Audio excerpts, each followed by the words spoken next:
Bulan Ramadan ialah salah satu bulan yang sangat istimewa bagi umat muslim.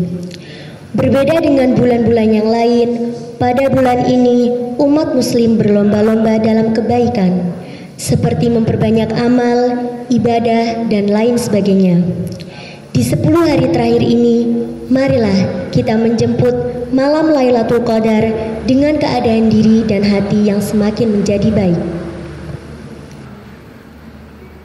Sahibul Fadilah Mudiru Ma'hadid Daril Amanah Asy-Syaikh Al-Hajj Mas'ud Abdul Qadir, Fadilatul Kiram Al-Ustadz Al-Hajj Muhammad Adib LCMA, Sadatul Kiramah Al-Asatidah, wa ya ayyuhal hadirun wal musyahidun rahimakumullah.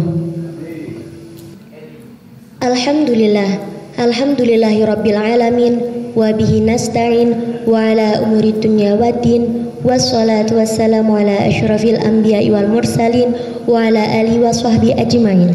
Amma ba'du. Assalamualaikum warahmatullahi wabarakatuh. Jangan jadikan hati kita terlalu mudah untuk bersedih, karena setan akan datang dan menyuruh kita untuk melakukan segala kedustaan atas nikmat yang telah Allah berikan. Jangan pula jadikan hati kita terlalu mudah untuk merayakan kebahagiaan hingga melampaui batas, karena setan akan datang dan menyuruh kita untuk melupakan Allah saat itu juga. Maka dari itu, marilah kita syukuri nikmat sehat yang masih bisa kita rasa dan rizki yang masih bisa kita terima. Tak lupa juga kita bersyukur atas kesempatan untuk berkumpul lagi di majelis yang mulia ini dalam acara Kajian Ramadan Islami Pondok Pesantren Darul Amanah 1441 Hijriah. Salam rindu untuk sang baginda, Nabi penutup para nabi, Rasulullah Sallallahu Alaihi Wasallam. Sallallahu Alaihi Wasallam. Yang tiada henti kita harapkan syafaatnya kelak di yaumul akhir. Untuk mempersingkat waktu, langsung saja saya bacakan urutan acara pada pagi hari ini. 1. Pembukaan. 2. Pembacaan sholawat. 3. Kajian Islam. 4. Penutup. Marilah kita buka acara pada pagi hari ini dengan bacaan Ummul Furqan. Liridhailah wa li syafaati Rasulillah wa ala kulli niyatin shalihah. Al-Fatihah.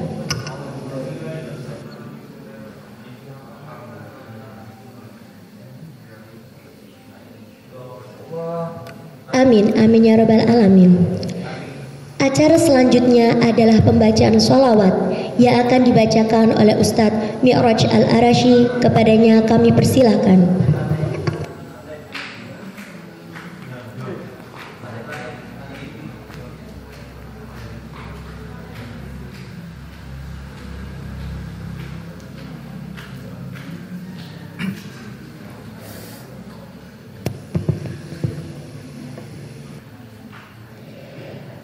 Astaghfirullah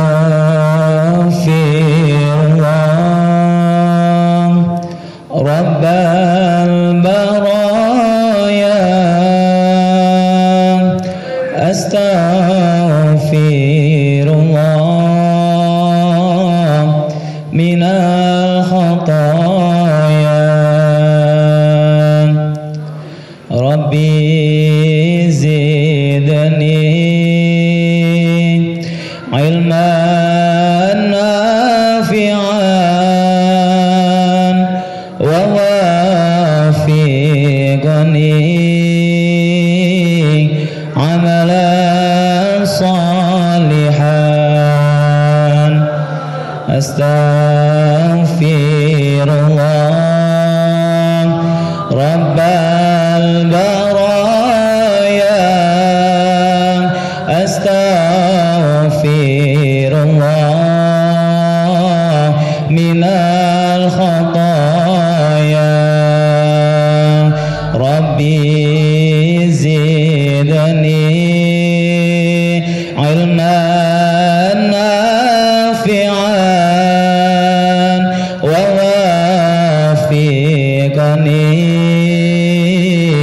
عملا صالحا أستغفر الله رب البرايا أستغفر الله من الخطايا ربي زدني علما نافعا ووفقني عملا صالحا أستغفر الله رب البرايا أستغفر الله من الخطايا ربي زدني علما نافعا ووفقني عملا صالحا اللهم صل على سيدنا محمد وأشهد الظالم بالظالمين اللهم صل على سيدنا محمد وأشهد الظالم بالظالمين وأخرجنا من بينهم سالمين وعلى آله وصحبه وسلم اللهم صل على سيدنا محمد وأشهد الظالم بالظالمين اللهم صل على سيدنا محمد وأشهد الظالم بالظالمين وأخرجنا من بينهم سالمين وعلى آله وصحبه أجمعين اللهم صل على سيدنا محمد.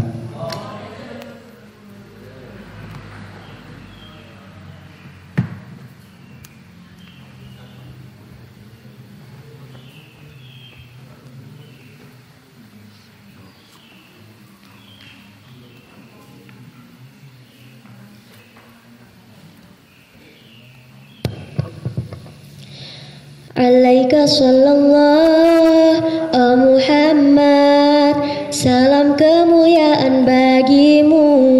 Alaika sallallahu Muhammad, kaulah inspirasi jiwaku. Kemanapun kaki melangkah, saat berdoa ku lafazkan doa bagimu selalu. Rasulullah Muhammad, salam kemuliaan bagimu. Semoga salam rindu, salam cinta kita bisa tersampaikan kepada baginda Nabi Muhammad SAW. Memasuki acara inti ialah kajian Islam yang akan disampaikan oleh beliau yang terhormat Ustadz Haji Muhammad Adib LCMA. Kepada beliau kami persilakan.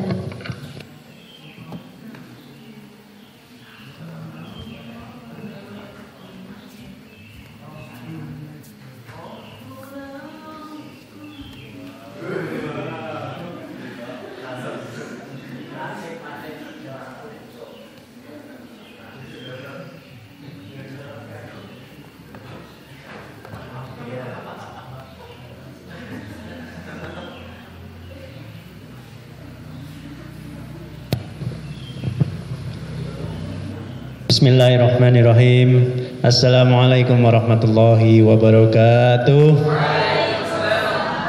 Alhamdulillahirabbil alamin. Wassalatu wassalamu ala sayyidina Muhammadin wa ala alihi wa ashabihi ajma'in. Qala Allah ta'ala fi kitabihil karim. A'udzu billahi minasyaitonir rajim.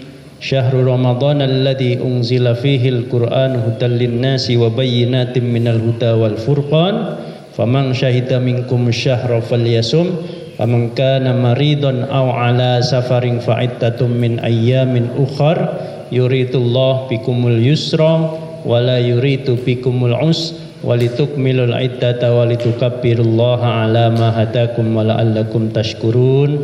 Amma ba'du. Yang kami hormati dan kami muliakan orang tua kita Ki Haji Mas'ud Abdul Qadir, Ustadz, Ustadzah dan anak-anakku sekalian yang sampai hari ini masih di pondok. Alhamdulillah kita selalu bersyukur kepada Allah pada pagi yang penuh barokah ini kita masih istiqomah bersujud kepada Allah. Amin Allahumma amin. Karena Ustadz dan Ustadzah ini hidup di dunia ini tidak lain tidak bukan tujuannya menyembah kepada Gusti Allah. Bagaimana firman Allah, wa ma khalaqtul jinna wal insa illa liya'budu. Jadi kita bersujud itu harus disyukuri betul itu. Kita bisa bersujud kepada Gusti Allah, kita bisa menyembah kepada Gusti Allah dalam keadaan yang sehat, dalam keadaan kita mensyukuri rahmat Allah Subhanahu wa taala. Yang kedua, sholawat salam senantiasa kita sampaikan kepada junjungan kita Nabi Agung Muhammad sallallahu alaihi wasallam yang insya Allah mudah-mudahan kita selalu mendapatkan syafaatnya dari junjungan kita Nabi Agung Muhammad sallallahu alaihi wasallam.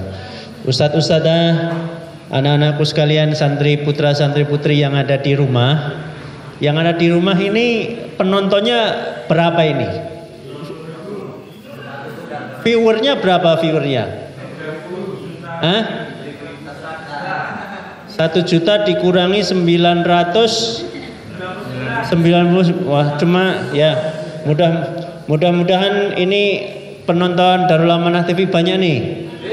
Amin Allahumma amin. Meskipun banyak kajian di mana-mana kan semua kajian Islam yang ada di YouTube, yang ada di Facebook itu kan insya Allah membawa kebaikan kepada kita semuanya, kepada umat manusia, terutama khususnya kepada masyarakat yang ada di Indonesia, mengajarkan kepada kebaikan, mengajarkan kepada ilmu-ilmu Al-Quran dan lain seterusnya.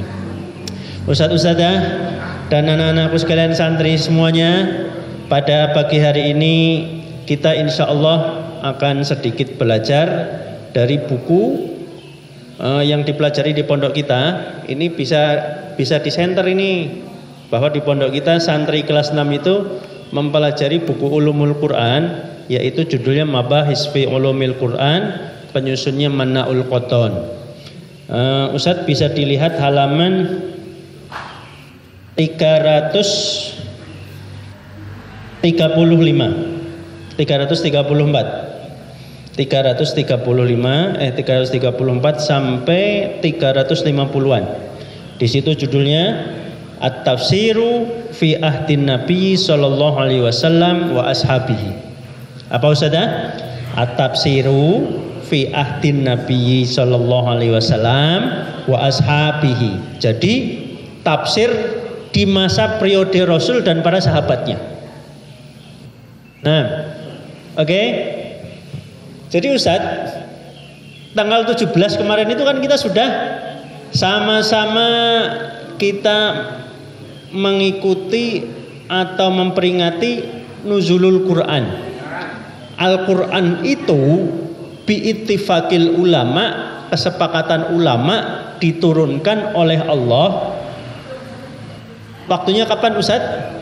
Tanggal 17 Ramadan.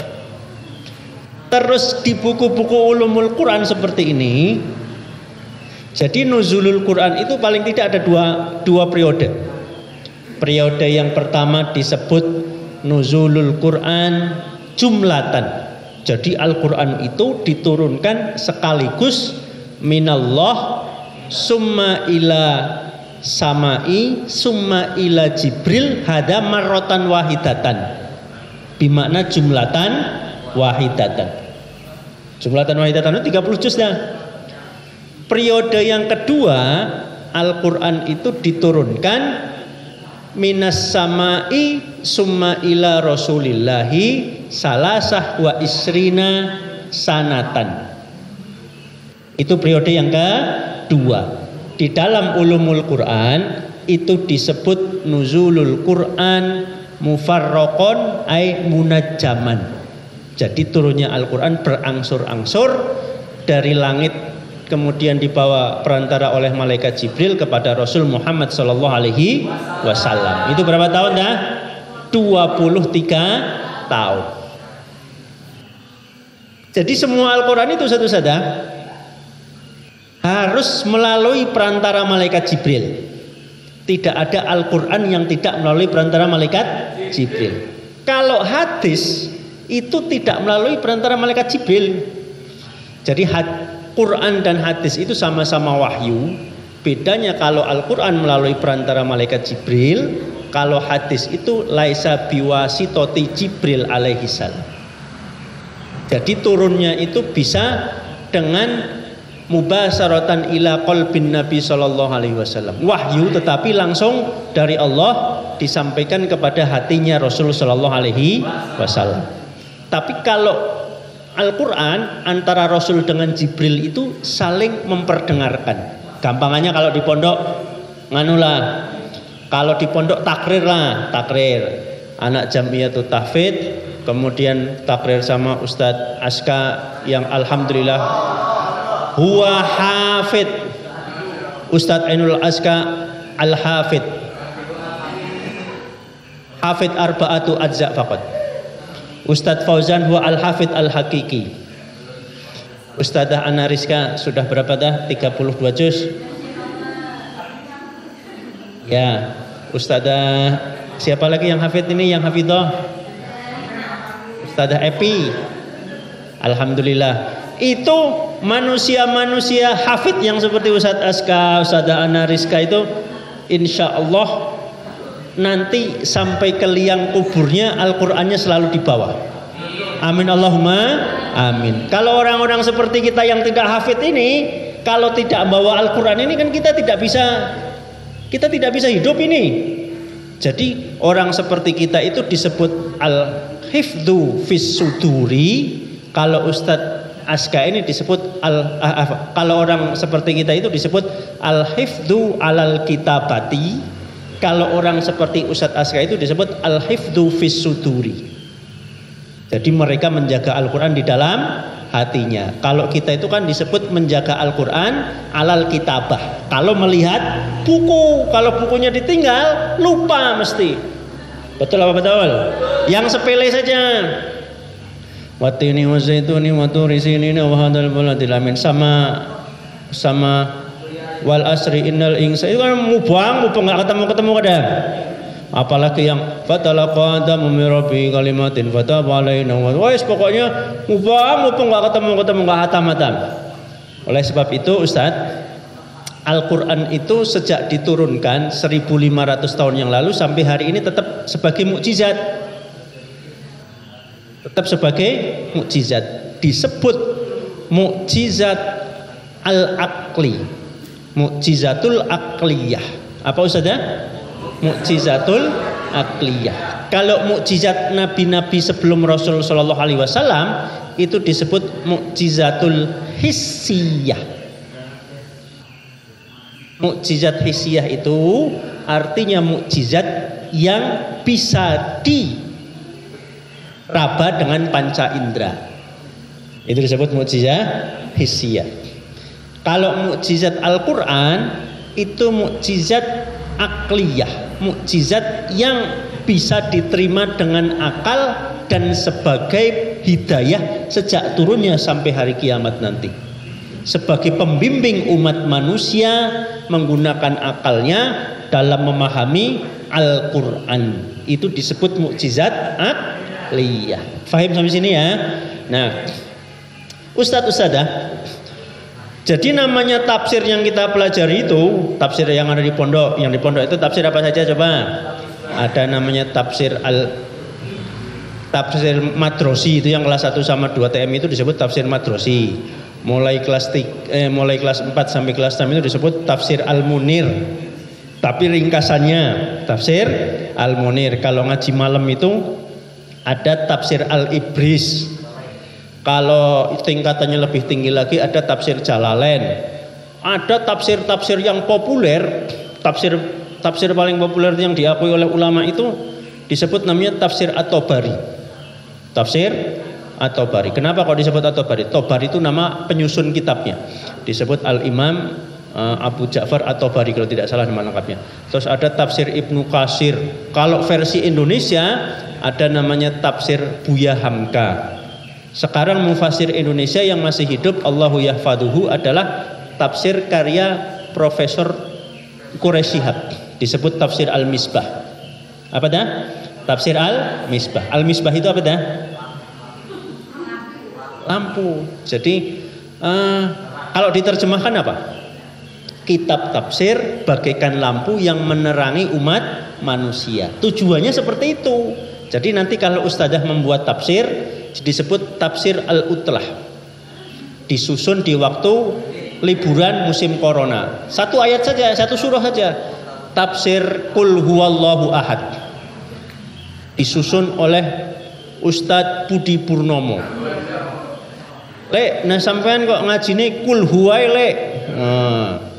Nah sampean kalau traweh kok Qul Hu terus lek. Misalkan Ustadz Purnomo, Ustadz Budi Purnomo ditanya, saya itu bukannya tidak hafal Al-Quran, jawaban Ustadz Budi. Di saat saya tanya, kenapa ente kalau imam selalu Qul Huwai Ustadz Bud? Saya itu bukannya tidak hafal Al-Quran. Nomor 1, saya selalu akan mengesahkan Allah dengan membaca Qul Huwallahu Ahad. Nomor 2, saya selalu ikhlas di saat membaca Al-Quran. Jadi bacaan Qul Hu itu kan umat manusia disebutkan surahnya Al-Ikhlas. Surahnya ikhlas ya. Kenapa kok disebut ikhlas? Karena di situ tidak ada permintaan manusia kepada Tuhan. Umat manusia itu nggak ada minta sama Gusti Allah sama sekali. Coba, Qul Huwallahu Ahad. Ada nggak permintaan manusia sama Gusti Allah? Kita hanya mengesahkan Allah Subhanahu wa Ta'ala. Allahus Somad. Kita ada nggak meminta sama Gusti Allah? Nggak ada ya. Lam yalid wa lam yulad. Ada nggak manusia meminta sama Gusti Allah? Walam yakul lahu kufuwan ahad. Itu betul-betul Ustadz Budi ikhlas meskipun baca Qul Hu terus. Jadi Ustadz, nanti kalau di pondok sholat tarawihnya itu 30 juz, kalau di rumah jangan 30 juz, bubar nanti jamaah ente. Betul-betul mesti dicireni, wah wae imame aswa suwe dengkule saya wis ora usah traweh. Ora usah traweh. Sing penting makomnya beda, karena makom masyarakat dengan makom antum itu beda. Kalau antum itu kan disebut makom ahlul ilmi. Amin Allahumma amin. Kalau masyarakat itu yang penting mereka menyembah kepada Gusti Allah. Begitu ya. Nah, Ustadz, jadi tafsir itu ada sejak di zaman Rasulullah Shallallahu Alaihi Wasallam. Allah itu dalam kitab Mabahis fi Ulumil Quran itu mengatakan seperti ini penyusunnya. Taqaffalallahu ta'ala li rasulihi bihifdzil Qur'ani wa bayanihi. Jadi Allah menjamin li rasulihi kepada rasulnya bihifdzil Quran, dengan menjaga Al-Quran kepada Rasul sallallahu alaihi wasallam, wa bayanihi, sekaligus Allah yang menjelaskan. Sebagaimana firman Allah, inna alaina jam'ahu wa qur'anah fa idza qara'nahu fattabi qur'anah tsumma inna alaina bayana. Al-Qiyamah surah 17 sampai 19. Inna alaina jam'ahu wa qur'anahu. Sesungguhnya alaina atas kamilah jam'ahu wa qur'anahu, mengumpulkan dan membacakannya. Fa idza qara'nahu fattabi' qur'anahu. Jika kita membacakan Al-Qur'an, fattabi' qur'anahu, maka ikutilah bacaannya. Tsumma ila alaina bayanahu. Tsumma kemudian inna sesungguhnya alaina atas kami itu kalau alaina berarti dhamirnya rajiun ila Allah Subhanahu wa taala ya. Alaina berarti Allah Subhanahu wa taala. Bayanahu yang menjelaskan Al-Qur'an. Jadi Rasul itu tidak hanya sebagai hifdzul Quran, tidak hanya sebagai penerima wahyu Al-Quran, tetapi Rasul dijamin oleh Gusti Allah menjelaskan apa yang terkandung di dalam Al-Quran. Itu di zaman Rasul, Ustaz. Fakana Nabi Shallallahu Alaihi Wasallam yafhamul Qur'ana jumlatan wa tafsilan. Jadi Rasul itu memahami Al-Quran jumlatan wa tafsilan, baik secara global wa tafsilan ataupun secara rinci. Kalau orang seperti kita itu kan memahami Al-Quran kadang hanya diambil intisarinya saja. Ustadzah kuliah subuh hari Jumat, sebagaimana firman Allah dalam Quran surah Al-Baqarah ayat berapa itu, ayat tentang puasa dah?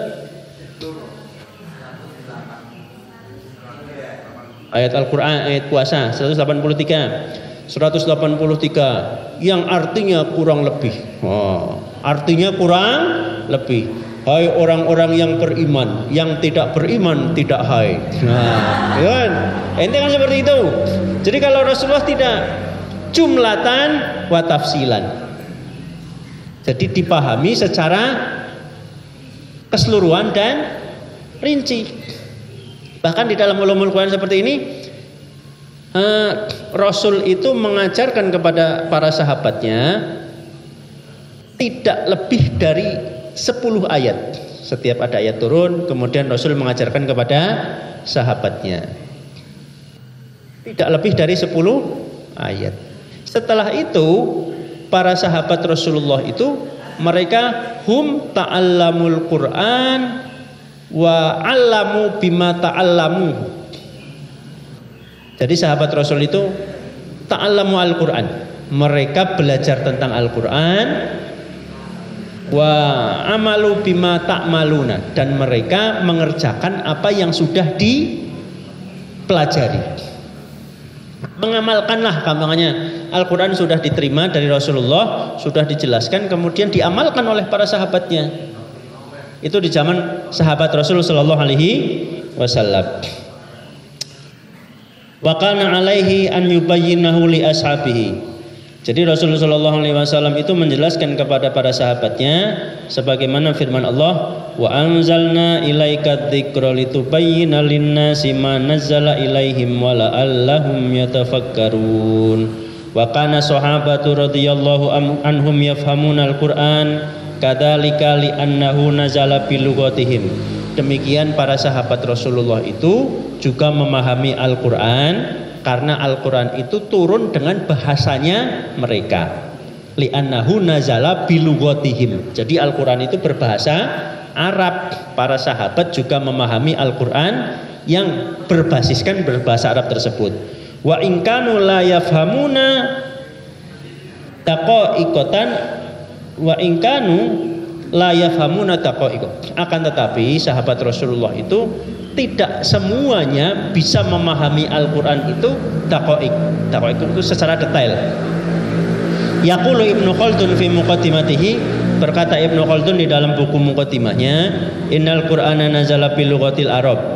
Jadi Al-Quran itu turun dengan bahasa Arab. Wa ala asali bi lughatihim. Demikian uslub-uslubnya juga turun dengan menggunakan bahasa Arab.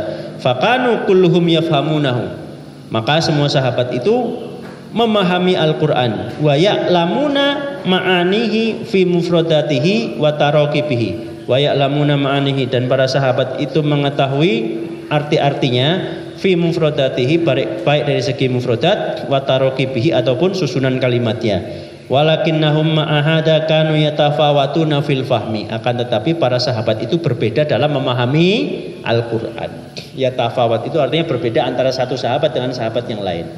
Jadi ada sahabat yang pemahamannya luar biasa, ada sahabat yang pemahamannya biasa-biasa saja. Kan sama saja. Ustadz-ustadzah kan seperti itu. Betul apa tidak? Ada yang pintar memahami Al-Quran, ada yang pandai memahami hadis Nabi, ada yang pintar dua-duanya. Tapi juga ada ustadz-ustadzah yang tidak senang belajar, senangnya bulis dan masak, juga ada. Karena di zaman sahabat Rasul juga demikian. Di zaman sahabat Rasul juga demikian. Coba ustadz kalau membaca hadis, kalau membaca hadis itu, kebanyakan hadis itu diriwayatkan oleh Abu Hurairah, kebanyakan hadis itu diriwayatkan oleh Ibnu Umar, kebanyakan hadis itu diriwayatkan oleh Ibnu Mas'ud, kebanyakan hadis itu diriwayatkan oleh Aisyah dan seterusnya. Nah kok Ustaz, saya kok tidak pernah mendengar hadis diriwayatkan oleh sahabat Khalid bin Walid misalkan? Karena Khalid bin Walid itu kerjaannya perang, tidak banyak meriwayatkan hadis, tidak bersama dengan Rasulullah Shallallahu Alaihi Wasallam. Tetapi makom sahabat itu kan berbeda dengan makom seperti kita, Ustaz. Sahabat itu punya keistimewaan masing-masing. Ada yang ahli tafsir seperti Ibnu Abbas, seperti Ubay bin Ka'ab dan seterusnya. Ada yang ahli rawi dalam hadis, ada yang tukang perang, ada yang tukang adzan, ada yang hobinya bersih-bersih masjid, ada yang menjadi dermawan seperti Utsman bin Affan, seperti siapa lagi Ustaz? Abu Dzar Al-Ghifari dan seterusnya. Makomnya masing-masing. Apa bedanya sahabat dengan antum? Kalau sahabat itu sudah dijamin masuk surga. Kalau antum susah sekali masuk surganya. Betul apa tidak? Betul ya. Tapi insya Allah masuk surga kan? Masuk surga. Tapi kalau pengajian tafsir kita itu, antum masuk surga itu tidak disebabkan oleh amal perbuatan antum. Ingat-ingat.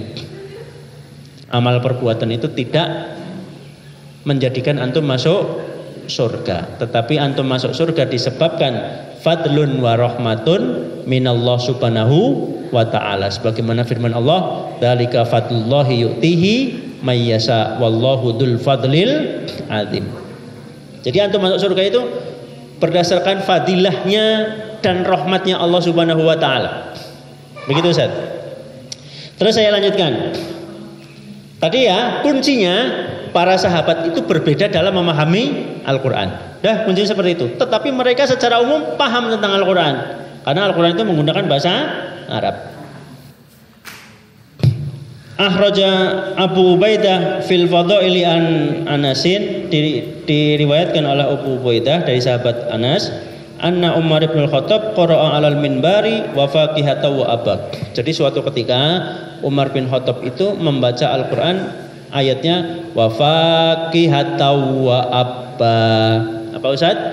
Wa faqihata wa abba. Ma makna faqihah? Fakihah itu apa? Fakihah itu buah-buahan ya. Fakihah jamaknya fawakihun. Termasuk Ustadz nanti kalau sudah menikah terus kemudian punya anak, jangan sampai salah ngasih nama. Jangan sampai salah ngasih nama. Pingin anaknya diberi nama Muhammad ahli fikih misalkan. Ditulisnya Muhammad al-Fawaqih, Muhammad ahli fikih. Karepnya orang tuanya Muhammad al-Fawaqih. Dibuka. Jadi sebelum ngasih nama, dibuka dulu kamusnya. Ustadz kan punya kamus Al-Munawir, punya kamus Munjid Muhammad. Itu kan nama yang sangat mulia, itu namanya Muhammad al-Fawaqih. Al-Fawaqih itu artinya mufradnya faqihatun, jamaknya fawaqihun. Jadi Muhammad tukang buah-buahan jadinya. Kalau ahli fikih itu bahasa Arabnya apa dah? Fuqahaun. Jadi Muhammad al-Fuqaha'u. Kalau mau ngasih nama. Jadi masyarakat sudah dikumpulkan, sudah diundang, bapak-bapak, ibu-ibu ingkang kawula hormati, bilih putra kawula menika kawula paringi asma ingkang sae inggih punika Muhammad al-Fawaqih. Ingkang tujuanipun kawula mengharapkan kalian Gusti Allah, Muhammad niku merujuk kalian namanipun makhluk ingkang dipun sayangi kalian Gusti Allah. Al-Fawaqih itu ingkang ahli fikih. Karepnya seperti itu, tapi salah mufradat. Jadi sahabat Umar mengatakan seperti itu ya. Wa faqihata wa aba. Faqala hadhil faqihah qad arafnaha. Jadi makna faqihah itu para sahabat Nabi sudah mengetahui. Fama al abba, apa yang dimaksud dengan abun itu? Wa faqihata wa abba. Jadi para sahabat tidak mengetahui apa itu makna abba. Tsumma raja'a ila nafsihi faqala. Kemudian berkata kepada dirinya sendiri, inna hadza lahu taqallufi ya Umar. Inna hadza, sesungguhnya yang demikian itu lahwat taqallufi, pemaksaan diri ya Umar, adalah disebut abba. Kalau kita menafsirkan makna abba itu disebut memaksakan diri sendiri. Tapi sahabat Ibnu Abbas apa itu ditafsirkan sebagai apa? Nanti kita cari lagi ya. Terus kemudian contoh yang kedua, wa akhraja Abu Ubaidah min tariqi Mujahid an Ibni Abbas qala. Diriwayatkan oleh Abu Ubaidah dari jalan Mujahid dari sahabat Ibnu Abbas. Ibnu Abbas berkata, kuntu la adri ma fatiris samawati wal ardi hatta atani a'rabiyan yatakhashamani fi bi'rin. Jadi mufasir dari kelompok sahabat Rasulullah itu yang paling populer kan 4 Khulafaur Rasyidin, kemudian Ibnu Abbas, kemudian Ubay bin Ka'ab, kemudian Zaid bin Sabit dan seterusnya. Ibnu Abbas itu beliau awalnya tidak paham tentang makna Al-Quran ma fatiris samawati wal ard, sampai kemudian hatta atani a'rabiyani, sampai Ibnu Abbas didatangi oleh 2 orang kampung Badui dari Arab. Yatakhashamani fi bi'rin, yang keduanya itu ada di sebuah bi'rin. Mana bi'rin? Sumur. Yatakhashamani fi bi'rin. Mereka berdebat di dalam sumur. Faqala ahaduhuma ana fattartuha. Jadi salah satu di antara orang Badui itu mengatakan ana fattartuha. Saya fattartuha. Jadi yang tidak dipahami oleh sahabat Ibnu Abbas tadi kan ma fatiris samawati wal ardi. Jadi fatirun itu artinya apa? Yaqulu ana ibtada'atha. Ana ibtada'atha. Memana ibtada'a yabtadi'u, memulai. Jadi yang disebut fatirun artinya adalah ibtida'un. Akulah yang membuatnya pertama kali. Jadi ibtada'atha adalah aku yang pertama kali membuat sumur tersebut, maka aku yang duluan. Kesimpulannya apa? Jika sahabat itu tidak paham suatu makna di dalam Al-Quran, sahabat kadang merujuk kepada kata-kata yang ada di bahasa Arab yang ada di masyarakat tersebut. Contohnya makna fatirun. Fatirun itu kan tadi tidak paham sahabat Ibnu Abbas. Beliau paham setelah ada orang Badui mengatakan antara satu dengan yang lainnya, ana fatirtuha, bimakna ana ibtada'atha. Aku yang memulai, aku yang membuatnya terlebih dahulu. Jadi fatiris samawati wal ar artinya adalah Allah itu yang menciptakan langit dan bumi. Mahfum ya? Mahfum. Jadi begini Ustaz, di zaman sahabat itu jika sahabat tidak paham dengan makna Al-Quran, sahabat merujuk kepada Rasul Sallallahu Alaihi Wasallam. Jika Rasul tidak ada, sahabat merujuk kepada satu sahabat kepada sahabat yang lain. Jika sahabat itu tidak paham menjelaskan makna Al-Quran, merujuk kepada kalimat-kalimat bahasa Arab yang berada di negara tersebut atau berada di lingkungan tersebut. Sebagaimana riwayat tadi yang disampaikan oleh Abu Ubaidah dari sahabat Ibnu Abbas. Paham ya? Paham. Nah, wa kana sahabatu ya'tamiduna fi tafsirihim lil Qur'ani bihadal asri. Jadi para sahabat itu di masa tersebut dalam menafsirkan Al-Quran nomor 1 berpegangan terhadap Al-Quran. Ya'tamiduna, berpegangan ala ya'tamiduna fi tafsirihin, di dalam tafsirnya bihadal asri, di periode tersebut, alama yakti, sebagai berikut. Yang jadi pegangan para sahabat nomor satu dalam menafsirkan Al-Quran apa dah? Al-Quran itu sendiri. Jadi bahasa Arabnya tafsirul Quran bil Qurani. Al-Quran menafsirkan Al-Quran. Memang bisa Al-Quran menafsirkan Al-Quran? Ya bisa. Itu adalah tafsir terbaik. Tafsir terbaik itu adalah Al-Quran itu dijelaskan oleh Al-Quran itu sendiri. Disebut tafsirul Quran bil Quran.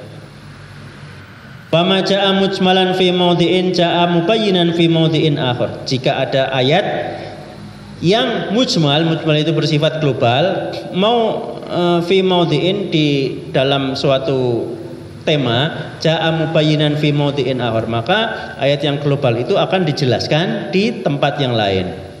Ta'til ayah mutlaqah au amah. Jika ada ayat yang mutlak, maka mesti ada ayat yang amah. Tsumma yanzilu ma yuqayyiduha au yukhassisuha.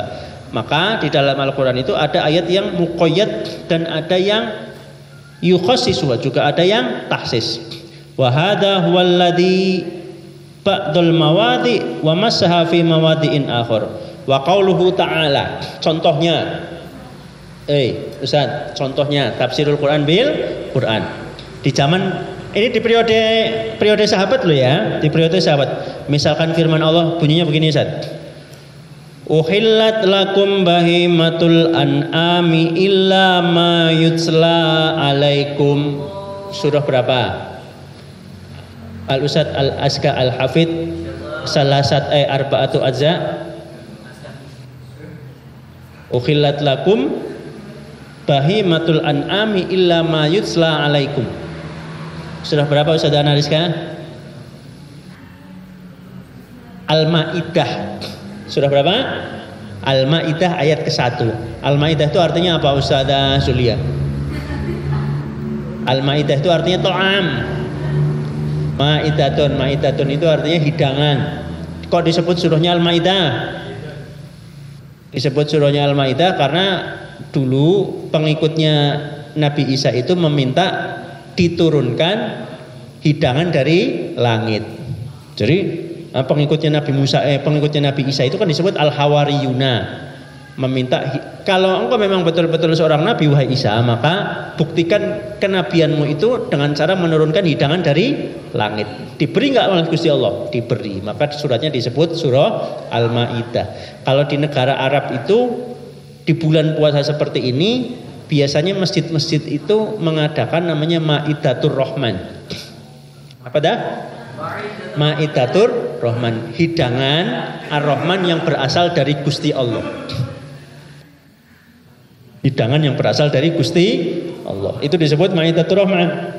Jadi tergantung masjidnya dah. Kalau masjidnya orang kayanya banyak, biasanya isinya ayam bakar.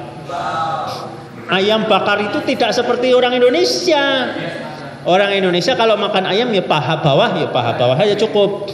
Tapi orang Arab tuh kalau makan ayam, satu ekor ayam buat 2 orang, dibelah 2. Jadi kalau misalkan saya bisa cerita karena saya dulu setiap bulan Ramadan ikut ngantri Maidatur Rahman itu. Jadi masjid-masjid itu ngasih makanan, tapi saya itu mencarinya biasanya masjid yang makanannya enak. Ikut ngantri. Ditanya, "Anta min ain ya ahi?" "Indonesia ya Syekh." "Indonesia, anta fi saqah wahid kam nafar ya?" "Ente di rumah berapa orang?" "Ana khamsatu anfar ya Syekh." "Khamsah ada likai anta Indonesia asan Indonesia kuais." Karena orang Indonesia itu baik-baik katanya.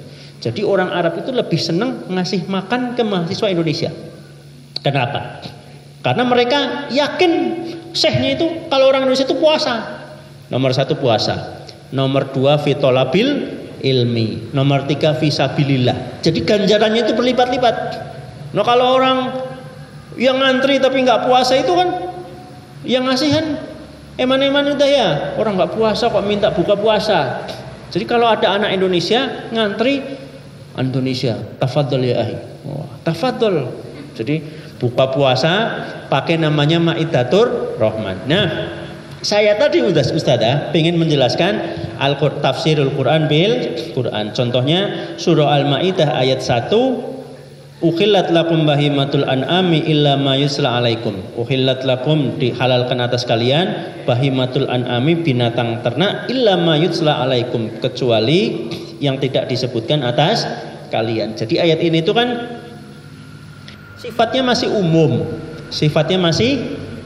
Jadi semua binatang ternak itu dihalalkan oleh Gusti Allah di dalam surah Al-Maidah ayat ke-1. Tetapi kemudian ayat tersebut penjelasannya tafsirul Qur'ani bil Qur'an. Al-Maidah ayat 1 dijelaskan dalam Al-Maidah ayat ketiga. Bunyinya hurrimat alaikumul maitatu waddamu dan seterusnya, walahmul khinziri dan seterusnya. Itu Al-Maidah ayat berapa dah? Ayat ketiga. Ayat ke-1 Allah mengatakan ukhillat lakum bahimatul an'ami, semua binatang ternak itu dihalalkan oleh Gusti Allah. Tetapi ayat ketiga Allah lebih menjelaskan atau lebih dibatasi mana saja sih binatang yang dihalalkan oleh Gusti Allah. Maka yang dihalalkan oleh Gusti Allah adalah hurrimat alaikumul maitat, diharamkan atas kalian. Nomor 1 al-maitah. Maitah itu apa dah? Bangkai. Al-maitah itu wadamu. Nomor 2 darah. Nomor 3 walahmul khinzir, daging babi. Maka babi itu meskipun dijelaskan bahimatul an'am, maka babi itu tidak menjadi halal. Disebut tafsirul Quran bil Quran. Tapi ini ada dalam satu surah. Di periode Nabi ini ada di dalam satu surah. Antara surah 1 Al-Maidah dijelaskan surah 3 Al-Maidah. Kemudian ada lagi enggak yang tafsir Al-Quran itu antara surah yang beda surah menjelaskan surah yang lainnya? Ada. Contohnya misalkan firman Allah di dalam Quran surah Al-An'am ayat 103. Allah mengatakan seperti ini dah. La tudrikuhul absar. La tudrikuhul absar. La tudrikuhul absar. Allah itu tidak bisa dilihat dengan mata. Adanya di surah Al-An'am ayat 103. Allah itu tidak bisa dilihat dengan mata. Nah, ayat ini dijelaskan oleh para sahabat pada surah Al-Qiyamah ayat 23. Al-An'am itu surah keberapa dah? Surah ke-7. Iya. Surah ke-7 saya taskan Al-An'am ayat 23 dijelaskan oleh para sahabat oleh para sahabat lewat Al-Qur'an bil Qur'an tadi dengan surah Al-Qiyamah ayat 23. Al-Qiyamah itu surah keberapa dah? Sambil dicari ya. Ayat 23. Jadi surah Al-An'am ayat 103 itu Allah mengatakan bahwa Gusti Allah itu tidak bisa dilihat dengan mata. Tetapi dalam surah Al-Qiyamah ayat 23 Allah mengatakan ila rabbiha nadhirah. Ila rabbiha nadhirah. Nadhirah itu min ayyi kalimatin dah? Nadhara yanduru, berarti bimakna ra'a yara. Ila rabbiha nadhirah, kepada Tuhannya lah umat Islam itu akan melihat. Jadi kesimpulannya Quran tafsir yang terbaik itu adalah Al-Quran ditafsirkan dengan menggunakan Al-Quran. Karena ini merujuk kepada pemahaman para sahabat yang dipimpin oleh Rasul Shallallahu Alaihi Wasallam. Nah, kalau melihat tafsir Al-An'am ayat 103 ditafsirkan ayat 23, ditafsirkan oleh Al-Qiyamah ayat 23, Gusti Allah itu bisa dilihat nggak, Ustadz? Sedias? Nanti dongengin cewek siapa ini kok? Gosip aja. Ya, Gusti Allah itu bisa dilihat nggak kesimpulannya kalau dalam pelajaran tafsir? Tadi kan Allah dalam surah Al-An'am mengatakan la tudrikuhul absar. Allah itu tidak bisa dilihat dengan mata, tetapi dijelaskan dalam surah Al-Qiyamah, ila rabbiha nadhira. Allah itu bisa dilihat. Kesimpulannya Allah itu, Gusti Allah itu bisa dilihat atau tidak? Katanya tafsirul Quran bil Quran. Jadi untuk mengetahui Allah itu bisa dilihat dengan atau tidak bisa dilihat, kita tidak boleh menggunakan akal. Tidak boleh menggunakan akal. Harus berdasarkan dengan wahyu. Wahyu itu berupa Al-Quran atau hadis Rasulullah Shallallahu Alaihi Wasallam. Itu disebut wahyu. Jadi Allah itu bisa dilihat atau tidak berdasarkan ayat Al-Quran, Ustaz? Bisa. Dalilnya ila rabbiha nadhira. Nah, kok Allah sudah mengatakan di surah Al-An'am la tutrikuhul absor. Iya, ayat tersebut menurut para ahli tafsir la tutrikuhul absor itu diperuntukkan di saat umat manusia itu ada di dunia. Jadi Allah itu tidak bisa dilihat, tetapi Allah itu bisa dilihat dalam surah Al-Qiyamah ayat 23. Orang-orang yang beriman itu nanti akan melihat Allah Subhanahu wa ta'ala. Melihatnya dengan hati apa dengan mata dah? Kok hati?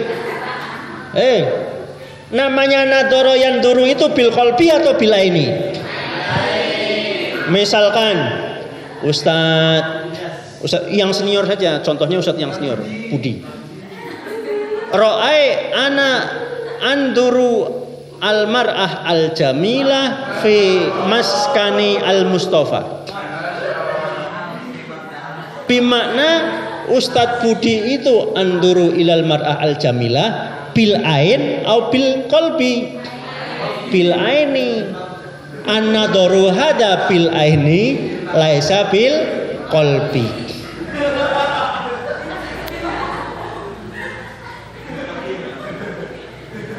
Tadi subuh waktu Ustazah Latifah membacakan sholawat, Ustadz Budi itu tidak ada responnya sama sekali. Karena yang membaca sholawatnya bukan si dia.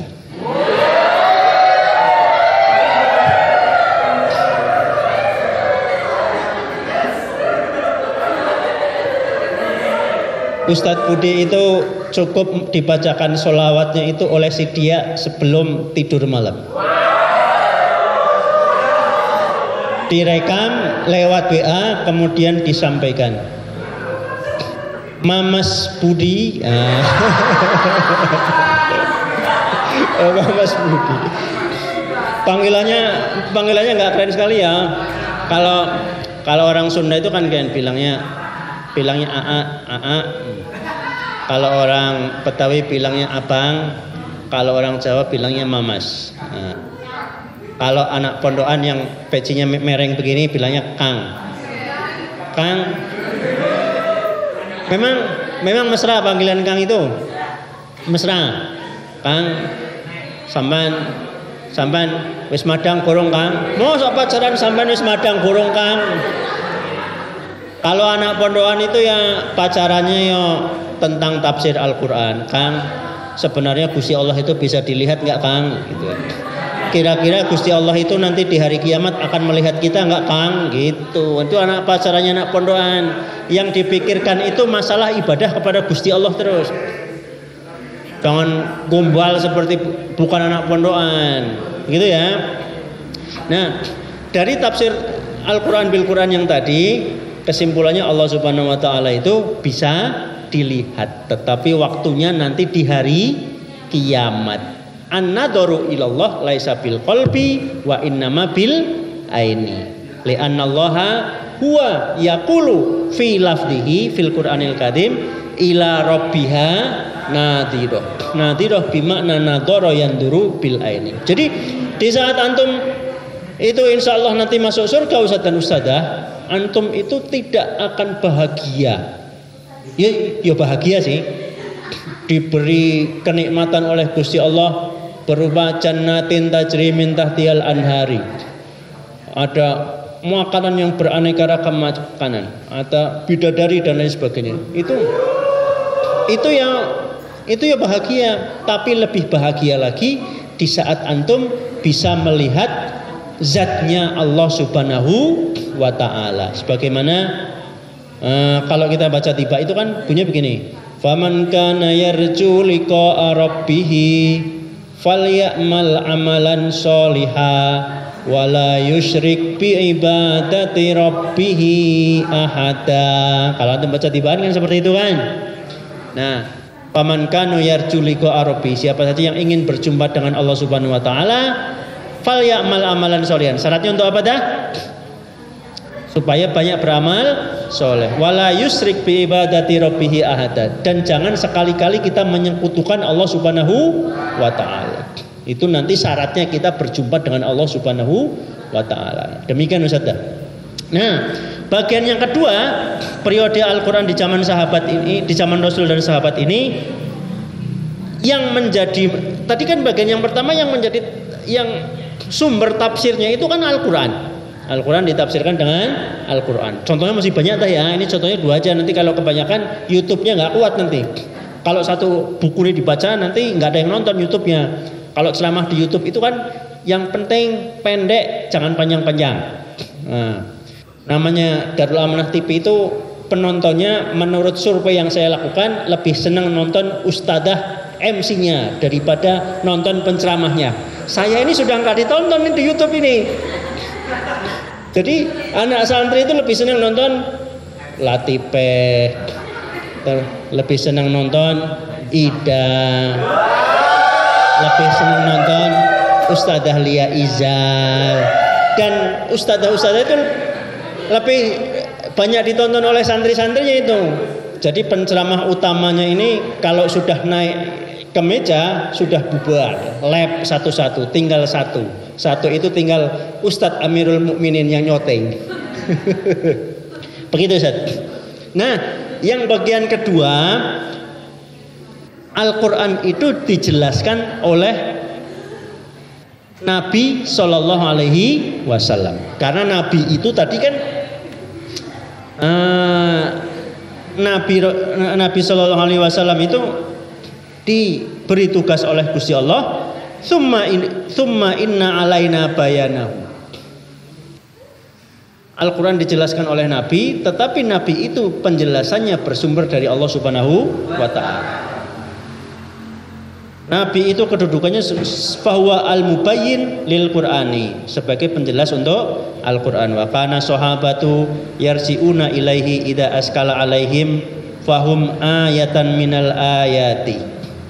Jadi jika sahabat itu jika sahabat memerlukan penjelasan askala, yang ayat-ayat yang bermuskilah atau yang sukar dipahami, itu merujuknya kepada Nabi Shallallahu Alaihi Wasallam, sebagaimana ya riwayat yang disampaikan oleh sahabat Ibnu Mas'ud.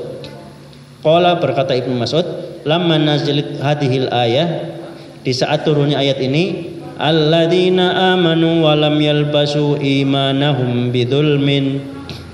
Alladzina amanu, mereka orang-orang yang beriman, wa lam yalbasu, dan tidak mencampur adukkan imanahum, keimanan mereka, bidzulmin, dengan perbuatan dolim. Jadi para sahabat itu tidak sukar memahami ayat ini. Muskil, disebut muskil. Muskil itu fihi muskilah. Di ayat tersebut itu ada sesuatu yang sukar untuk dipahami oleh para sahabat. Alladzina amanu walam yalbasu imanahum bidzulmin, mereka orang yang beriman dan tidak mencampurkan keimanan mereka bidzulmin, dengan perbuatan dolim. Nah kok ada orang yang beriman keimanannya tidak dicampur dengan perbuatan dolim? Apa yang dimaksud ayat tersebut? Syaqqa dzalika 'alan nasi faqala ya Rasulullah wa aina la yatlim nafsahu. Jadi sahabat Ibnu Abbas itu mengadu kepada Rasulullah sallallahu alaihi wasallam, aina la yatlim nafsahu, mana ada orang yang tidak mendolimi diri sendiri. Jadi manusia itu kebanyakan banyak yang mendolimi diri sendiri, menyiksa diri sendiri disebabkan tidak dapat SMS dari calon suaminya, akhirnya buka puasanya tidak enak rasanya. Itu namanya mendolimi diri sendiri. Dan ayat itu kalau dipahami secara letterlek, dipahami secara harfiah bunyinya seperti itu. Qala berkata Rasulullah sallallahu alaihi wasallam, innahu laisal ladzi ta'nuna. Ayat tersebut pemahamannya kata Rasulullah sallallahu alaihi wasallam tidak sebagaimana pemahaman yang kamu pahami. Alam tasma'u maqala Abdus Sholeh. Kata Rasulullah sallallahu alaihi wasallam, alam tasma, bukankah engkau belum mendengar maqala apa-apa yang disampaikan al-Abdus Sholeh oleh seorang hamba hamba Allah oleh salah seorang hamba Allah yang soleh. Jadi Rasul itu juga merujuk kepada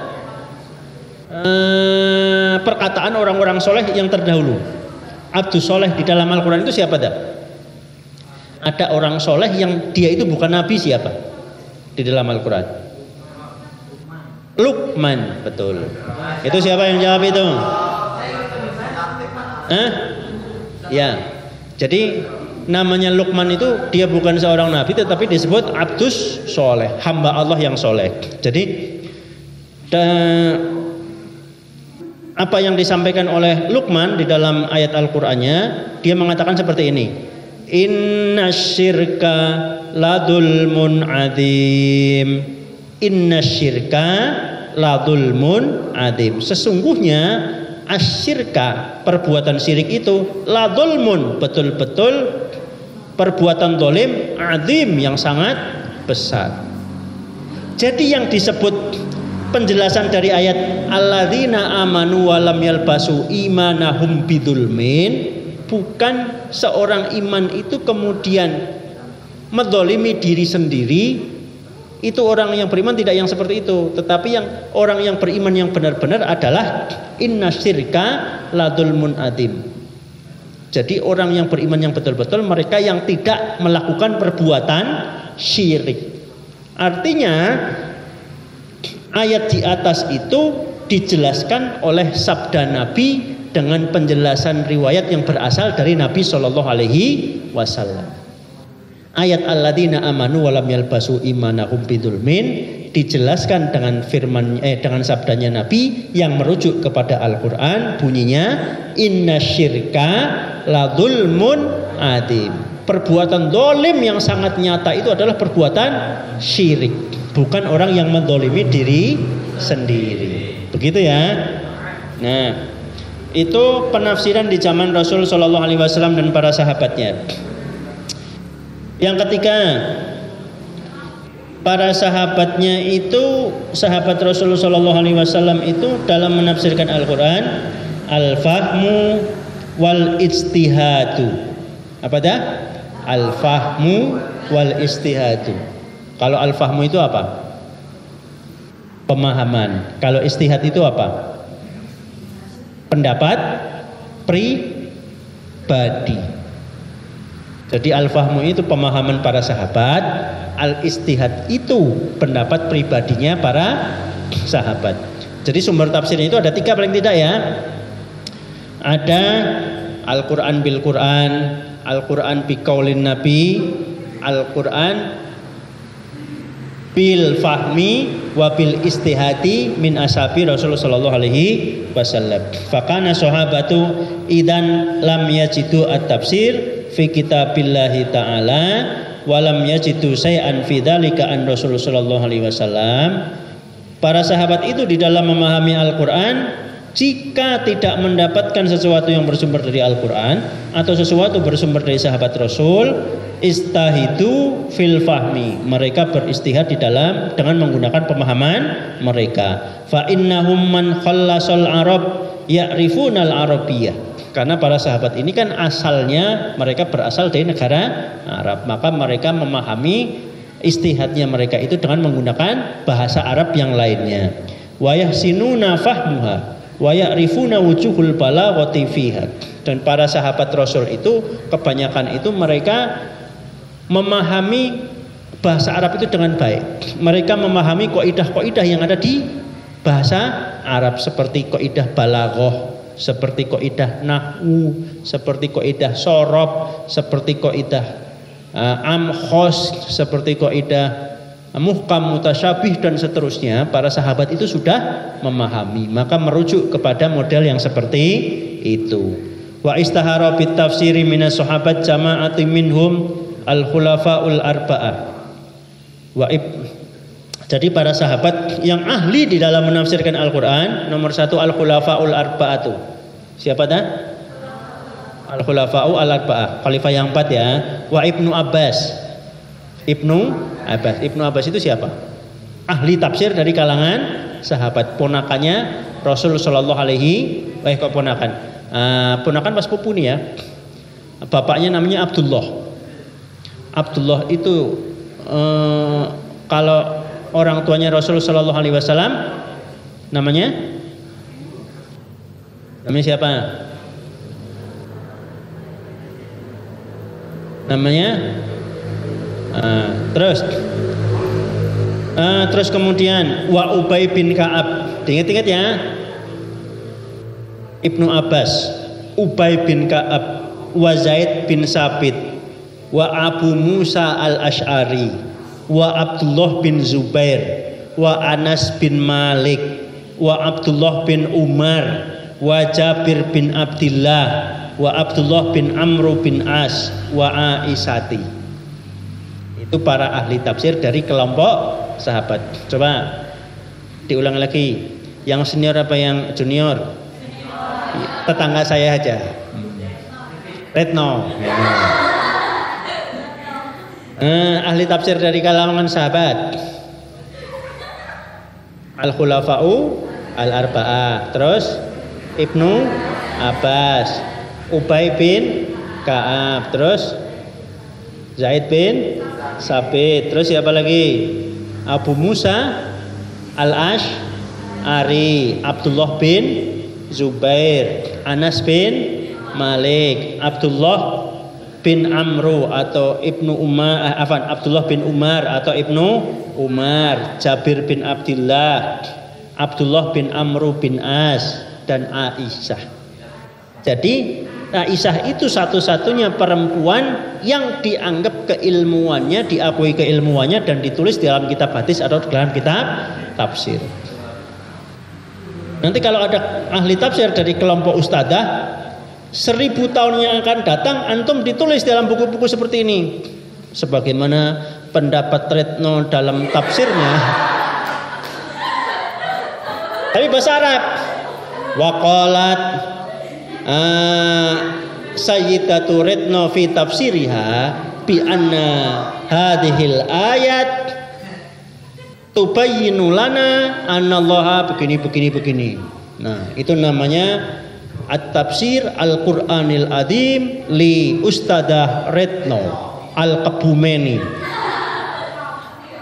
Nah, wa Aisyah ala tafawuti fima bainahum qillatun wa kasratun. Pemahaman mereka itu ada yang banyak juga ada yang sedikit. Wa hunaka rawiyatun mansubatun ila haula'i wa ghairihim fi mawadhi'in mutaaddidatin. Dan di antara para ahli tafsir tersebut dari kelompok sahabat yang ada yang kita sebutkan di atas tadi, antara satu sahabat dengan sahabat yang lain saling mengambil riwayat yang satu dengan yang lainnya. Misalkan Zaid bin Sabit mengambil riwayat dari Abdullah bin Umar, mengambil riwayat dari Ibnu Abbas mengambil riwayat dari Aisyah dan seterusnya. Karena antara satu sahabat dengan sahabat yang lain itu pemahaman tafsirnya berbeda. Nah, sampai sini ya. Ini tafsir di zaman sahabat. Kita lanjutkan insyaallah. Karena ini kita temanya nuzul Quran, nanti tafsir Al-Munir kita lanjutkan insyaallah setelah hari raya. Nanti kita ada pertemuan sekali lagi kalau Ustadz-ustadzah tidak pasar kembang. Ustadz-ustadzah mau pasar kembang enggak? Mau Kenapa kok disebut pasar kembang? Jadi sesuatu yang terjadi di Indonesia itu mirip dengan Al-Quran. Kenapa Al-Quran itu kok menamakan dirinya dengan surah Al-Baqarah? Karena dalam surah tersebut disebut sapi betina beberapa tempat. Kenapa? Surah Kulhu itu kok disebut surah Al-Ikhlas karena orang yang membaca ayat tersebut betul-betul mengabdi dan mengagungkan dan mengesahkan Allah Subhanahu wa ta'ala. Tidak ada pamrihnya sama Gusti Allah. Berbeda kalau antum baca Al-Fatihah itu kan antum ada pamrihnya, minta sama Gusti Allah juga. Alhamdulillahirabbil alamin. Untuk Gusti Allah atau untuk hambanya? Untuk Gusti Allah. Alhamdulillahirabbil alamin. Ar-Rahmanir Rahim. Untuk Gusti Allah atau untuk manusia? Untuk Gusti Allah. Maliki Yaumiddin. Untuk Gusti Allah atau untuk hambanya? Untuk Gusti Allah. Iyyaka na'budu wa iyyaka nasta'in. Untuk makhluknya. Iyyaka na'budu wa iyyaka nasta'in. Dan kepada Engkau lah saya meminta pertolongan ya Allah. Ihdinas siratal mustaqim. Ente ada pamrihnya nggak sama Gusti Allah? Meminta nggak sama Gusti Allah? Minta. Nah sekarang kalau doa kamilin, itu ente banyak memuji Gusti Allah atau banyak meminta sama Gusti Allahnya? Banyak mintanya apa banyak mujinya? Banyak mintanya, itu isinya minta semuanya. Kalau wirid setelah sholat tarawih itu isinya memuji Gusti Allah atau meminta sama Gusti Allah? Subhanal malikil kudus itu muji sama Gusti Allah ya. Subhanal malikil ma'bud itu memuji sama Gusti Allah. Jadi orang seperti antum itu, makomnya kan sudah makom tinggi, sudah bukan makom orang awam. Jadi antum itu menyembah sama Gusti Allah itu sudah bukan makomnya orang awam. Orang awam itu yang pengetahuan keislamannya baru saja lah. Antum itu kan makamnya sudah makam ustadz wal ustadah al mukarramah.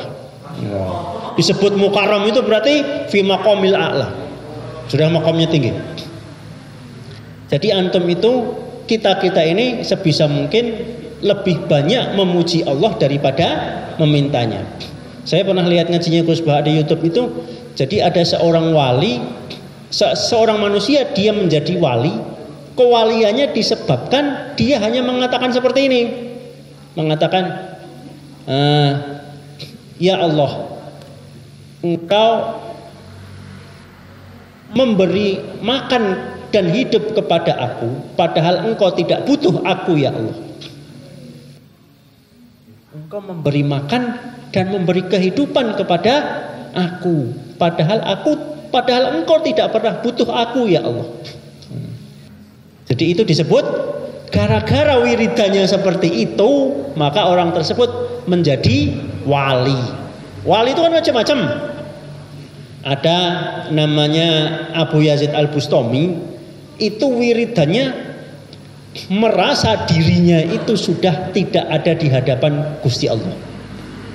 Pokoknya dirinya, jasadnya dan rohnya sudah hancur.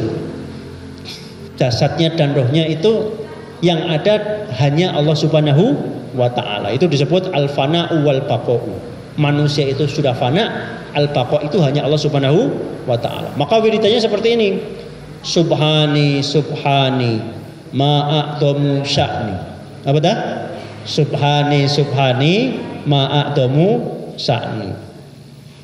Maha suci aku, ma'a'domu sya'ni. Betapa agungnya diriku ini.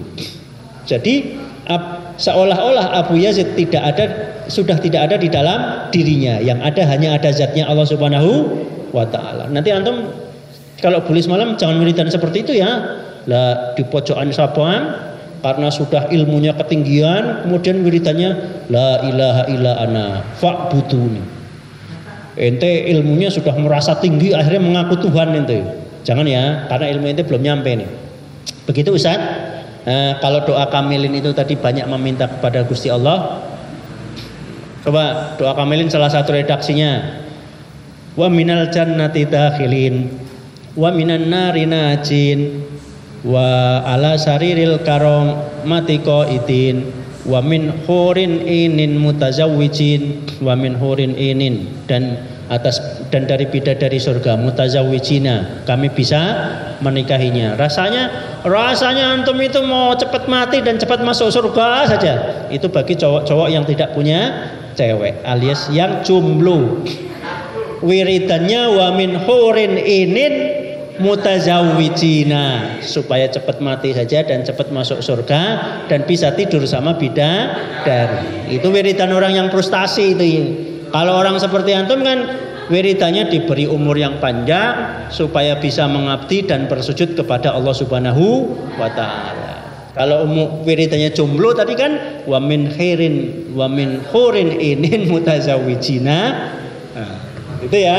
Demikian Ustaz dan Ustazah, insyaallah nanti pertemuan yang akan datang kita akan belajar tafsir di masa tabi'in. Di masa tabi'in itu ada nanti namanya ada model tafsir dengan menggunakan Israiliyat. Israiliyat itu artinya sumber penafsiran tidak berasal dari Al-Qur'an, dari sabdanya Rasul atau dari pendapat pribadi seorang mufasir, tetapi ada sumber lain yaitu Israiliyat. Israiliyat itu adalah cerita-cerita yang ada di dalam kitab Taurat dan ada di dalam kitab Injil untuk menafsirkan Al-Quran. Itu disebut apa? Israiliyat. Demikian, mudah-mudahan apa yang ditulis oleh para ulama ini menjadi manfaat buat kita. Amin Allahumma amin. Dan kita yang mempelajari ini juga mudah-mudahan diberi anugerah oleh Allah ilmu yang manfaat, barokah dan dihitung sebagai ibadah. Amin Allahumma amin. Syukran katsiran. Ila liqa fi waqtin akhar. Wabillahi taufiq wal hidayah. Wassalamualaikum warahmatullahi wabarakatuh. Wassalam.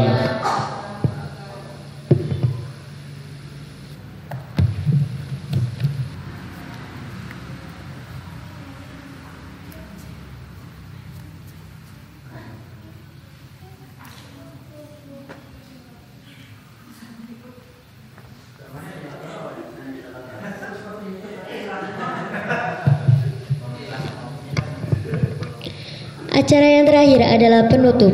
Marilah kita tutup acara pada pagi hari ini dengan bacaan Alhamdulillah. Allah mengajarkan kesabaran sebagai cara terbaik untuk tenang sejenak, kemudian bangkit dan berusaha menghadapi segala ujian dengan tawakal. Kemudian Allah memberi optimisme dengan berfirman, sesungguhnya setelah kesulitan itu ada kemudahan. Sekian dari saya, mohon maaf apabila ada banyak salah kata. Wabillahi taufiq wal hidayah. Wassalamualaikum warahmatullahi wabarakatuh.